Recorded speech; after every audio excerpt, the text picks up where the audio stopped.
અગ્નિ મહાપુરાણની કથાને આગળ વધારી ભાગ 5મો। સૃષ્ટિકાલમાં પરમ પુરુષ શ્રી વિષ્ણુએ પ્રકૃતિમાં પ્રવેશ કરીને તેને વિકૃત બનાવી મૂકી। એ પછી પ્રકૃતિમાંથી મહત્વ અને તેમાંથી અહંકાર પ્રગટ્યા।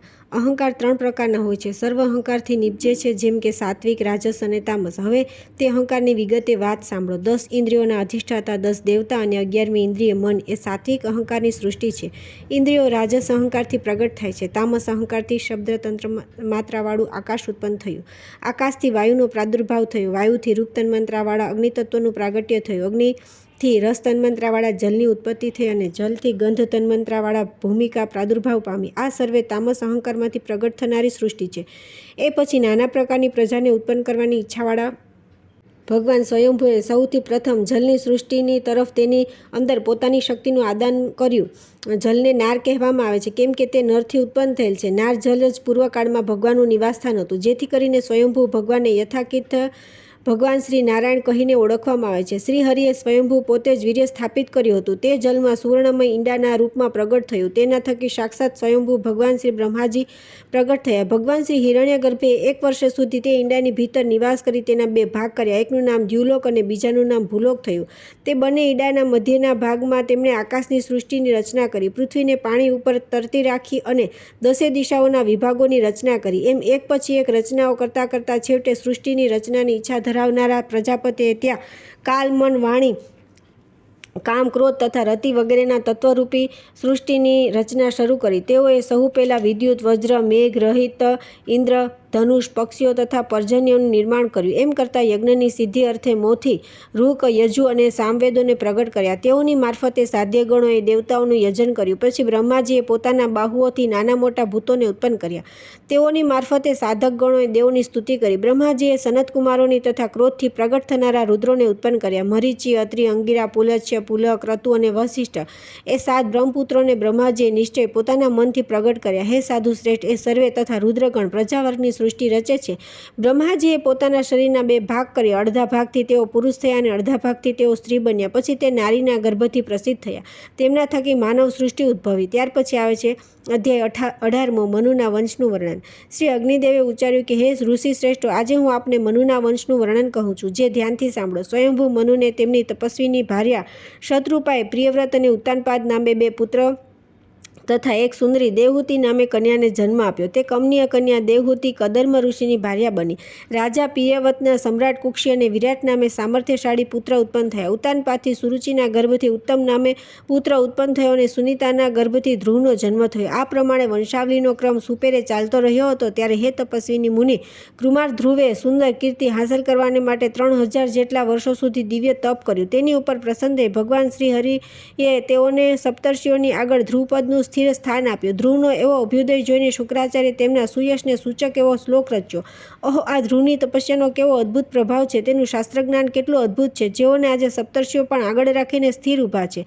એ શ્લોક રચાયા પછી ધ્રુવની પત્ની શંભુએ રીલિષ્ટ અને ભવ્ય નામના પુત્રો ઉત્પન્ન કર્યા। રીલિષ્ટથી તેની પત્ની સુચ્છાએ રીપુ, રીપુંજય, પુષ્પ, બૃકલ અને બૃકતેજા એવા 5 નિષ્પાપ પુત્રોનો પોતાના ગર્ભથી ધારણ કર્યા।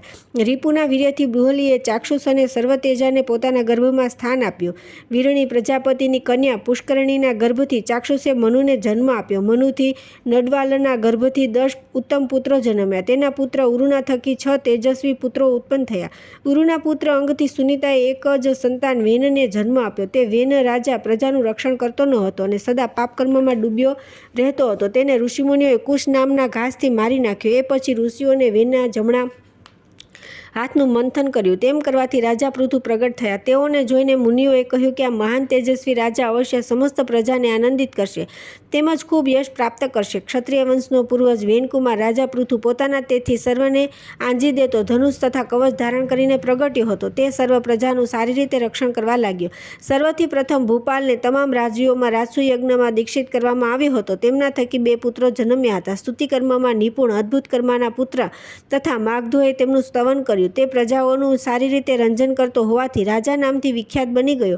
તેણે પ્રજાના જીવની રક્ષા નિમિત્તે અન્નની ઉપજ વધારવાના માટે ગોરૂપધારી પૃથ્વીનું દોહન કર્યું। એ સમયે એકી સાથે દેવો, ગંધર્વો, મુનિગણો, અપ્સરાગણો, પિત્તર, દાનવ, સર્પ, પર્વત, લતા અને મનુષ્ય વગેરેને પોતાના ભિન્ન ભિન્ન પાત્રોમાં દોહવામાં આવનારી પૃથ્વીએ સહુની ઈચ્છા મુજબ દૂધ આપ્યું, જેના થકી સહુએ પોતાનો પ્રાણ ધારણ કર્યો। પૃથુ રાજાના 2 ધર્મવીર પુત્રો જન્મ્યા. તેના નામ અનંતિર્ધિ અને પાલિંતા. અનિર્ધાધનથી અંશથી શિખંડી નામધારી પત્નીએ હવિર્ધાનને જન્મ આપ્યો. અગ્નિકુમારી દિશનાએ હવિર્ધાનથી અંશથી 6 પુત્ર ઉત્પન્ન કર્યા. તેનો પુત્ર રાજા પ્રાચીન બાહર્ષિ હંમેશા યજ્ઞમાં જ લાગી રહેતો, જેથી તે સમયે પૃથ્વી ઉપર દૂર દૂર સુધી પૂર્વાગ્ર કૃશ ફેલાઈ ગયો હતો, જેથી તે વૈભવશાળી રાજા પ્રાચીન બહિર્ષ નામથી વિખ્યાત થયો. તે એક મહાન પ્રજાપતિ બન્યો. પ્રાચીન બહર્ષિ તેની પત્ની સમુદ્રકન્યા સુવર્ણાએ 10 પુત્રોને પોતાના ગર્ભમાં ધારણ કર્યા. તેઓ સર્વે પ્રચેતા નામથી જાણીતા થયા. તેઓ સર્વે ધનુર્વિદ્યામાં પારંગત હતા. તેઓ સર્વે એકસરખા ધર્મનું આચરણ કરતા, 10,000 વર્ષો સુધી તપ કરતા, સમુદ્રના જલમાં રહ્યા હતા. છેવટે ભગવાન વિષ્ણુ પાસેથી ભૂમંડળ અને આકાશ મોટા મોટા ઘટાદાર વૃક્ષોથી છવાઈ ગયું હતું. તે જોઈને તેણે મુખથી અગ્નિ અને વાયુ પ્રગટ કરી સર્વે વૃક્ષોને બાળીને ભસ્મ કરી નાખ્યા હતા. ત્યારે વૃક્ષોની એવી સંહાર લીલા જોઈને રાજા સોમ તે પ્રચેતાઓ પાસે જઈને બોલ્યા, આપ લોકો આપનો ક્રોધ શાંત કરવાની કૃપા કરો. આ વૃક્ષ આપને એક મારીશા નામે સુંદર કન્યા અર્પણ કરશે. આ કન્યા તપસ્વી મુનિ કંડુના અંશથી પ્રમલોચલા અપ્સરાના ગર્ભથી પ્રગટ થઈ છે. મેં તેને ભવિષ્યની વાત સમજીને પાળી પોષીને મોટી કરેલ છે. તેના ગર્ભથી દક્ષ ઉત્પન્ન થશે, જે પ્રજાને સારી રીતે વૃદ્ધિ કરશે. વાત સુણીને પ્રચેતાએ તે સુંદર કન્યાને ગ્રહણ કરી. એ પછી તેના ગર્ભથી દક્ષ ઉત્પન્ન થયા. દક્ષે ચર, અચર, દ્વિપદ અને ચતુષ્પદ વગેરે પ્રાણીઓની માનસિક સૃષ્ટિ ઉત્પન્ન કરીને છેવટે ઘણી સ્ત્રીઓને ઉત્પન્ન કરી. એમાંથી 10ને તેમને ધર્મરાજાને અર્પણ કરી અને 13 કન્યાઓ કશ્યપને આપી દીધી. 27 કન્યાઓ ચંદ્રમાને, 4 અષ્ટનેમીને, 2 બહુપુત્રને અને 2 કન્યાઓ અંગિરાને આપી દીધી. પૂર્વકાળમાં માનસિક સંકલ્પથી આખી સૃષ્ટિ ઉત્પન્ન થઈ શકતી હતી. તે પછી તે 10 કન્યાઓથી મૈથુન દ્વારા દેવતા અને નાગ વગેરે પ્રગટ થયા. ધર્મરાજાની 10 પત્નીઓના ગર્ભથી ઉત્પન્ન થયેલા 10 સંતાનોના ધર્મસર્ગની વાત હવે સાંભળો. વિશ્વા નામે પત્નીથી વિશ્વદેવ પ્રગટ થયા હતા. સાધ્યાએ સાધ્યોને જન્મ આપ્યો. મરુત્વતીએ મરુત્વાન વસુથી વસુગણ, ભાનુથી ભાનુ અને મુહૂર્તાથી મુહૂર્ત નામે પુત્ર ઉત્પન્ન થયા. લાંબાથી ઘોષ અને યામી નામે પત્નીથી નાગવીથી નામે કન્યાએ જન્મ ધારણ કર્યો હતો. પૃથ્વીનો સંપૂર્ણ વિષય પણ મરુત્વીથી પ્રગટ થયો હતો. સંકલ્પના ગર્ભોથી સંકલ્પની સૃષ્ટિ બની હતી. તેમજ ચંદ્રમા થકી તેમની પત્નીઓના ગર્ભથી 8 પુત્રો જન્મ્યા હતા. તે 8 વસુ હતા. ચંદ્રમાના પુત્ર પ્રભાસથી વિશ્વકર્મા ઉત્પન્ન થયા. હવે તે પુનિતને તે પવિત્ર વિશ્વકર્મા દેવયોગે અધિક હતા અને જાત જાતની શિલ્પકલાનું કાર્ય કરતા હતા. તેમણે નિર્માણ કરેલ શિલ્પ અને ભૂષણ વગેરેની મદદથી આજે પણ મનુષ્ય પોતાની આજીવિકા ચલાવે છે. 2 સાધુ શ્રેષ્ઠ સુરભીએ કશ્યપજીના અંશથી 11 રુદ્રોને ઉત્પન્ન કર્યા હતા. સતીએ પોતાની તપસ્યા તથા મહાદેવજીના વરદાનથી કૃપા મેળવી 4 પુત્રો ઉત્પન્ન કર્યા હતા.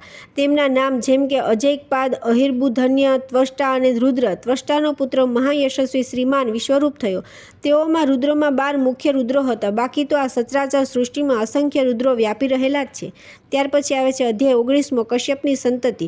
શ્રી અગ્નિદેવે ઉચ્ચાર્યું કે હે મુનિ, હવે હું અદિતિ વગેરે દક્ષ કન્યાઓની ઉત્પન્ન થયેલ કશ્યપ સંતતિનું વર્ણન કહું છું, જે આપ સૌ ધ્યાનથી સુણો. એ સંતતિનું વર્ણન ખૂબ જ મહાન છે. ચાક્ષુષ મન્વંતરમાં જે તુષિત નામે 12 દેવો હતા, તેઓ જ ફરીથી વેવસ્વ મન્વંતરમાં કશ્યપના અંશથી અદિતિના ગર્ભમાં આવ્યા હતા. તેઓ વિષ્ણુ, ઇન્દ્ર, ત્યશ્ય, ધાતા, અર્યમા, પૂષા, વિવસ્વાન, સવિતા, મિત્ર, વરુણ, ભગ અને અંશુ નામના 12 આદિત્યો થયા. અરિષ્ટનેમીની 4 પત્નીઓથી 16 સંતાન ઉત્પન્ન થયા. વિદ્વાન બહુપુત્રને 4 પ્રકારની વિદ્યુત સ્વરૂપ કન્યાઓ જન્મી. અંગિરા મુનિથી તેમની 2 પત્નીઓ મારફતે શ્રેષ્ઠ ઋચાઓ ઉત્પન્ન થઈ તથા કુશવાને પણ તેમની 2 પત્નીઓ દ્વારા દેવતાઓના અદ્ભુત આયુધ ઉત્પન્ન થયા. સૂરજ જેમ આકાશમાં ઉદય અને અસ્ત પામે છે, તેવી રીતે દેવલોક યુગ યુગમાં ઉત્પન્ન થાય છે. કશ્યપજી તેમની પત્ની દિતિના ગર્ભથી હિરણ્યકશિપુ અને હિરણાક્ષ નામે પુત્ર ઉત્પન્ન થયા. પછી સિંહીના નામધારી એક કન્યા પણ જન્મી, જેને વિપ્રચિત નામે દાનવ જોડે પરણાવી. તેના ગર્ભથી રાહુ વગેરેની ઉત્પત્તિ થઈ. સિંહિકેય નામે વિખ્યાત થયા. હિરણ્યકશિપુના 4 પુત્ર થયા, જેઓ પોતાના બાલ પરાક્રમના કારણે વિખ્યાત થયા. તેઓમાં પહેલો હાર્દ, બીજો અનુહાર્દ અને ત્રીજો પ્રહલાદ થયો, જે મહાન વિષ્ણુ ભક્ત હતો. જ્યારે ચોથો સંહાદ નામે પુત્ર હતો. પ્રહલાદનો જે મહાન પુત્ર દદ થયો. સંહાદના પુત્ર આયુષ્માન, શિવી અને બાષ્કલ હતા. પ્રહલાદનો પુત્ર વિરોચન થયો અને વિરોચનથી બલિનો જન્મ થયો.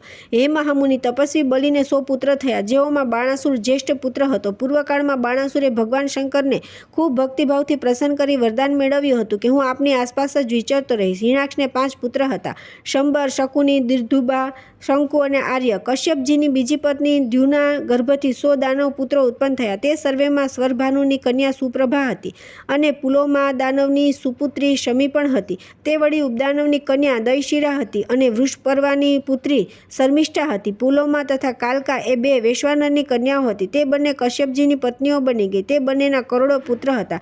પ્રહલાદના વંશમાં 4 કરોડ નિવાત કવચ નામે દૈત્ય થયા. કશ્યપજીની તામ્રા નામધારી પત્નીથી 6 પુત્ર થયા. એ સિવાય કાકિશ્યની, ભાસી, ગૃધિકા અને સુમિગ્રીવા વગેરે પણ કશ્યપજીની પત્નીઓ હતી. તેઓથી કાક વગેરે પક્ષીઓ ઉત્પન્ન થયા. તામ્રાના પુત્રો ઘોડા અને ઊંટ હતા.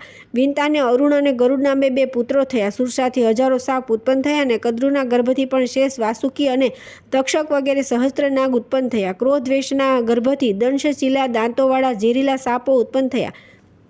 ધરાથી જલ પક્ષી ઉત્પન્ન થયા. સુરભીથી ગાય, ભેંસ વગેરે પશુઓની ઉત્પત્તિ થઈ. ઈરાના ગર્ભથી ત્રોણ, ઘાસ વગેરે પ્રગટ્યા. ખસાથી યક્ષ, રાસસ અને મુનિના ગર્ભથી અપ્સરાઓ પ્રગટ થઈ. એવી જ રીતે અરિષ્ટાના ગર્ભથી ગંધર્વ ઉત્પન્ન થયા. એ રીતે કશ્યપજી મારફતે સ્થાવર જંગમ જગતની સંતતિ ઉત્પન્ન થઈ. તેઓ સહુના અસંખ્ય પુત્રો થયા. દેવોએ દાનવોને યુદ્ધમાં જીતી લીધા. પોતાના પુત્રો માર્યા જતા દિતિએ ખુદ પોતે કશ્યપજીને હેતુપૂર્વક સેવા શુશ્રૂષા કરી તેમને સર્વ વાતે સંતુષ્ટ કર્યા. તે ઇન્દ્રનો સંહાર કરે તેવા પુત્ર પ્રાપ્ત કરવાની અભિલાષા રાખતી હતી.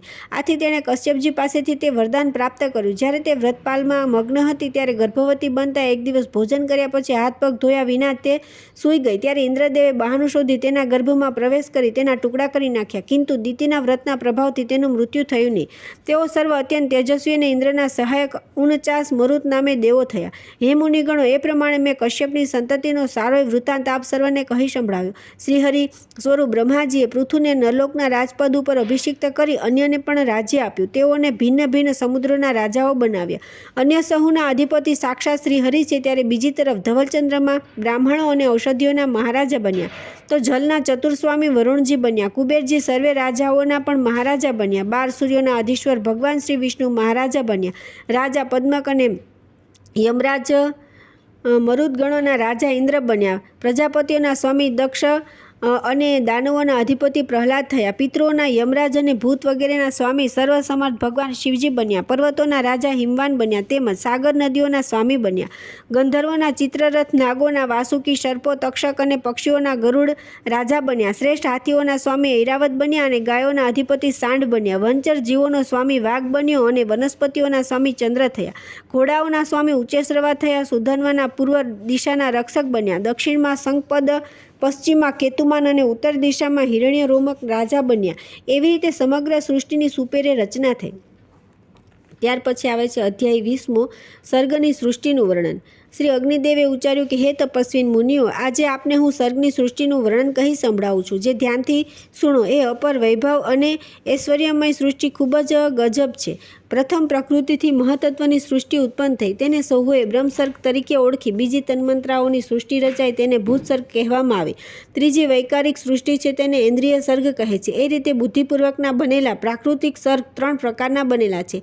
ચોથી પ્રકારની સર્ગની સૃષ્ટિને મુખ્ય સર્ગ કહેવાય છે. મુખ્ય એ ખરેખર તો વૃક્ષ, પર્વત વગેરે સ્થાવર સર્ગ સૃષ્ટિનું નામ છે. તે વળી જેને તિર્યક સ્તોત્રા કહે છે કે જેના થકી ખરેખર પશુ પંખીઓની સૃષ્ટિની રચના થયેલી છે. તે તૈર્ય યોગ્ન સર્ગ 5મો સર્ગ છે. ઉર્ધ્વ સ્તોત્રોની સૃષ્ટિને દેવ સર્ગ કહે છે. એ 6ઠ્ઠો સર્ગ બન્યો. એના પછીથી અર્વાક સ્તોત્રાઓની જે સૃષ્ટિ બની તે 7મી માનવ સર્ગની સૃષ્ટિ છે. 8મો અનુગ્રહ સર્ગ છે જે સાત્વિક તેમજ તામસ પણ છે.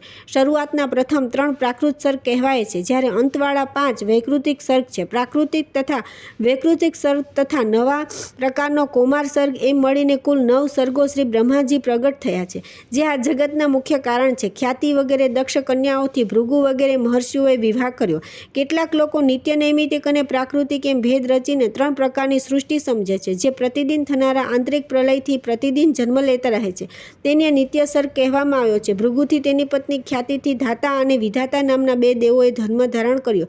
તેમજ લક્ષ્મી નામની કન્યા ઉત્પન્ન થઈ, જે પછીથી ભગવાન વિષ્ણુના પત્ની બન્યા. ઇન્દ્રે પોતાના અભ્યુદય માટે તેનું સ્વસ્તન પૂજન કર્યું. ધાતા અને વિધાતાને પણ પ્રાણ તથા મૃકુંડ નામના 2 પુત્રો થયા. મુકુંડથી માર્કંડેયનો જન્મ થયો. તેમનાથી વેદસુરા ઉત્પન્ન થઈ. મરીચીને સંભૂતિના ગર્ભથી પૌર્ણમાસ નામનો પુત્ર થયો અને અંગિરાના સ્મૃતિના ગર્ભથી અનેક પુત્રો તથા 4 કન્યાઓ જન્મી.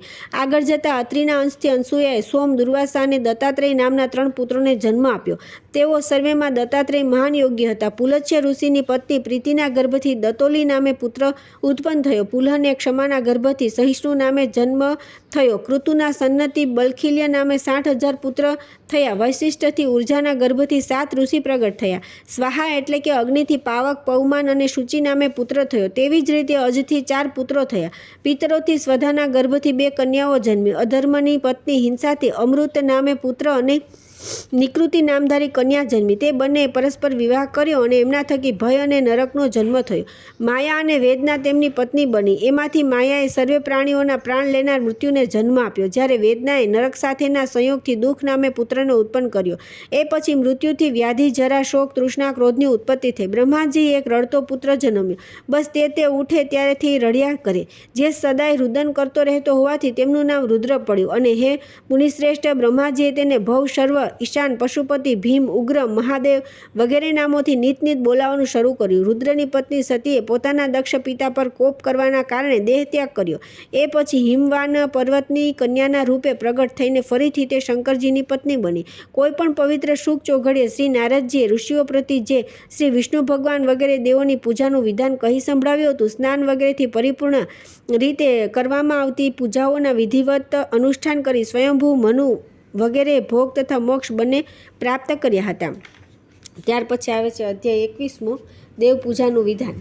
શ્રી નારદજીએ ઉચ્ચાર્યું કે હે મુનિ શ્રેષ્ઠો, આજે હું દેવ પૂજાનું સુંદર વિધાન સંભળાવું છું, જે તમે ધ્યાનથી સુણો. પૂજન, અર્ચન અને કીર્તન કરનાર ભક્તો દેવોને ખૂબ પ્રિય છે. શ્રી વિષ્ણુ ભગવાન વગેરે દેવોના સમસ્ત મનોકામના પૂર્ણ કરનારા મંત્રો, વિધિ અને વ્રત નિયમ વગેરે સહિત પૂજન, અર્ચન તેમજ દેવ પૂજાનું વિધાન વિગતે કહું છું. સર્વપ્રથમ ભગવાન શ્રી અચ્યુતને ખૂબ હેતભાવથી નમસ્કાર કરી ભગવાન શ્રી વિષ્ણુના પૂજનનો આરંભ કરો. તેમજ પૂજા મંડપના દ્વારોમાં દક્ષિણ દ્વારે ધાતા તથા વિધાતા તેમજ ગંગા અને યમુનાનું પૂજન કરવું. એ પછી શંખ નિધિ અને પદ્મી નિધિ એ 2 પ્રકારના નિધિઓની, દ્વારલક્ષ્મીની, વાસ્તુપુરુષની તેમજ આધારશક્તિ, કુર્મ, અનંત, પૃથ્વી, ધર્મ, જ્ઞાન, વૈરાગ્ય અને વૈભવની પૂજા કરવી. એ પછીથી અધર્મ વગેરેનું યોગ્ય પૂજન કરવું. છેવટે એક સુંદર ખીલેલા લાલ ગુલાબી કમલ પુષ્પની મનોમન ધારણા ઉપાસના કરી તેના મૂળ, નાલ, કેસર, પદ્મ અને પુષ્પની પાંદડીઓ સહિતનું પૂજન હૃદયના ખૂબ હેતભાવથી અંતરથી તરબોળ બનીને ગદગદ બની જતા પ્રેમના ઉમળકા સાથે કરવું. ફૂલને પાંદડીઓને નેત્રમાં ધારણ કરવી. દેવ પૂજનનો મહિમા ખૂબ મોટો છે. ભક્ત જેટલા ઓતપ્રોત બને તેટલી ભક્તિ થાય. ભક્તિભાવથી પૂજન કરતા ભક્તોને નયુમાં પ્રભુનો જાણે સાક્ષાત્કાર થયા કરતો હોય છે. પછી તો ભક્તવત્સલ ભગવાન તેમના સમીપે હાજરા હજુર દિશે એવી તલ્લીનતા પૂજન કાર્યમાં મનુષ્યને મગ્ન બનાવી દે છે. તે પવિત્ર અને દિવ્ય આગોષની રૂઢી રીતની ભક્તિમાં અદ્ભુત શક્તિ રહેલી છે. પછી ઋગ્વેદ વગેરે 4 વેદો, સત્યયુગ વગેરે યુગો, સત્વ જેવા ગુણો અને સૂર્યમંડળનું પૂજન કરવું. એવી રીતે વિમળા, ઉત્કર્ષણી, જ્ઞાના, ક્રિયા, યોગા જેવી સર્વશક્તિઓનું ભાવપૂર્વક પૂજન કરવું. પ્રદા, સત્યા, ઈશા, અનુગ્રહા, દુર્ગા, સરસ્વતી, ગણેશજી, ક્ષેત્રપાલ અને વસુદેવનું પણ ખૂબ હેતપૂર્વક પૂજન કરવું. એ પછીથી ભાવિકે પોતાના દેહના અંગો, હૃદય, શિરા, શિખા, કવચ, નેત્ર વગેરેનું પણ પૂજન કરવું. ત્યારબાદ શંખ, ચક્ર, ગદા અને પદ્મ નામના અસ્ત્રોની, શ્રીવત્સ તથા કૌસ્તુભ જેવી વનમાલાઓની તેમજ લક્ષ્મી, પુષ્ટિ, ગરુડ અને ગરુદેવનું પૂજન અવશ્ય કરવું. એમ કરતાં ઇન્દ્ર, અગ્નિ, જલ, વાયુ, યમ, કુબેર, ઈશાન, બ્રહ્મા અને અનંત એ સર્વે દિક્પાલો અને વિશ્વસેનની આવરણ મંડળ સહિતની પૂજા કરવાથી મનુષ્યને પરમ સિદ્ધિ પ્રાપ્ત થાય છે. હવે હે મુનિ શ્રેષ્ઠો, આપની જિજ્ઞાસાયુક્ત શ્રી શિવજીના પૂજનનો મહિમા વર્ણવીશ. પૂજનની એક પછી એક વિધિઓ તમે હવે સાંભળો. સર્વપ્રથમ નંદીનું પૂજન કરવું, પછી શિવજીને ખૂબ જ વહાલા છે. એ પછી મહાકાલનું પૂજન હેતભાવથી કરવું. ધૂપ દીપની સુગંધ કરવી. ત્યારબાદ દુર્ગા, યમુના, ગણ વગેરે વાણી, શ્રી ગુરુ, વાસ્તુદેવ, આરાધા શક્તિ તથા ધર્મનું પૂજન અર્ચન કરવું. એ પછી વામા, જ્યેષ્ઠા, રૌદ્રી, કાલી, કલવિકર્ણી, બલપ્રથમની, સર્વભૂતદમની તેમજ કલ્યાણમયી, મનોન્મની એ નવદુર્ગા, નવશક્તિઓનું ખૂબ જ હેતભાવ હૃદયપૂર્વક પૂજન અર્ચન કરવું. હામ હમ હમ શિવ મૂર્તયે નમઃ એ મંત્રથી હૃદયના સર્વે અંગોથી તથા ઈશાન તરફી મુખારવિંદ સહિત ખૂબ જ હેતભાવથી શ્રી શિવ પૂજન કરવું. હોમ શિવાય હોમ એ મંત્રથી કેવળ શિવજીની અર્ચના કરવી અને હોમ મંત્રથી ઈશાનની તરફેના પંચમુખાર વિંદોની આરાધના કરવી. હિમ ગૌતમય એ મંત્રથી ગૌરીનું તથા ગમ ગણપતે નમ એ મંત્રથી ગણેશજીની તેમજ નામ મંત્રોથી ઇન્દ્રને, દિક્પાલોની, ચંડની અને હૃદય શિર વગેરેની ખૂબ જ હેતપૂર્વક પૂજન કરવું. પૂજનનું કાર્ય જેટલું તન્મયતાથી, લગનથી અને ભાવથી થશે તેટલું જ નિત નૈત્ય અને નૈમિતિક પૂજન અર્ચન કરવાનું મન થશે અને એ પ્રેરણા ઉત્તરોત્તર અધિકને અધિક વધતી જતાં દેવ પૂજનનો સાચો મહિમા આપોઆપ સમજાતો જશે. ત્યારે પૂજન વિનાનું ભોજન ભાવશે નહીં. એ સ્થિતિનું નિર્માણ થશે. એવો પૂજનનો મહિમા અજોડ છે. માટે પૂજનથી પ્રભુ મળે એ સદવિચાર અને સાત્વિક ભાવથી નિત્ય દેવ પૂજન કરવું. હે તપસ્વીનો, હવે હું આપને સૂર્યપૂજન અને તેના મંત્રો સહિતની વિધિ વર્ણવીશ. સૂર્યદેવ સાક્ષાત હાજરા હજુર દેવ છે.